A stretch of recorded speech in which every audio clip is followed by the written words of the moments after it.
Northern weather with Chief Meteorologist Holden LaCroix. Well, progress, right? Temperatures still very warm outside, but about 10 degrees cooler from yesterday. Some locations about 12, and we eventually are going to see some big changes underway over the next several days. Right now, still sitting at 88 across Eugene, 77 in Corvallis, near 90 across areas of Roseburg, but you can kind of see the marine layer making a push back in this evening toward the Oregon coast. Those thicker white clouds right off the coast of areas of Florence right now. We were able to break that this morning, but you can slowly see that creeping in right now. But boy, what draws your attention on this map? Yeah, all the lightning strikes across areas of eastern and central Oregon right now, sitting at about 726 lightning strikes so far. Again, it's having trouble keeping up with how many we're actually having, but you can kind of see the cells developing across Siskiyou County, making their way north. And if you remember yesterday, this activity was mainly focused across Northern California.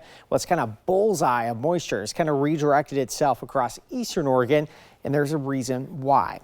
That low pressure system offshore slowly inching closer, eventually bringing us some cooler temperatures in Eugene and much of the Willamette Valley. But as it does that, it kind of shifts that moisture a little bit further toward the north. And that's where we're seeing activity today. Tomorrow is realistically kind of the last ditch effort of this moisture. But unfortunately, as you can see right here, that possibility still remains through this evening and into tomorrow. Notice Eugene still sitting about 82 through about 7 o'clock tonight. Tomorrow morning, marine layer coming back toward the coast, but it starts to get pushed back by around midday or so, and eventually you can see these high-level cirrus clouds moving in. You can kind of spot the difference right here, this light gray versus the deeper white, indicating thicker clouds. Kind of looks very much similar to what we have outside today, kind of wispy clouds from time to time. Not going to impact that afternoon temperature. You can see getting back up to around 75 in Eugene. So tomorrow, cooler than what we had today, and we're going to keep that trend going. Not just high temperatures, low temperatures as well. Notice about 43 towards Saturday morning after what we've been dealing with, like 50, 60 degree morning temperatures. So we haven't had much relief at night, and the relief also in the afternoon. The hottest it gets about 76 heading into Sunday. The rest of the week looks just as cool heading into next Monday and Tuesday. So yes, we still have the heightened fire danger due to the dry conditions outside now, and you still need to be cautious for Wednesday, Thursday, Friday, but higher humidity in the morning, if you do want to mow, does look better toward Wednesday, Thursday, and Friday. As far as rain chances go, it's mainly thunderstorms across eastern Oregon, but watch as we kind of make our way into next week. We finally get a low pressure system.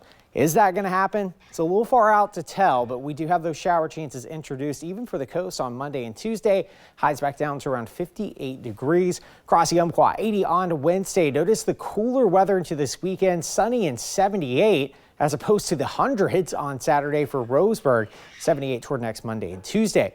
The Cascades, we replace those 80s with possibility of 50s and shower chances by next Monday and Tuesday.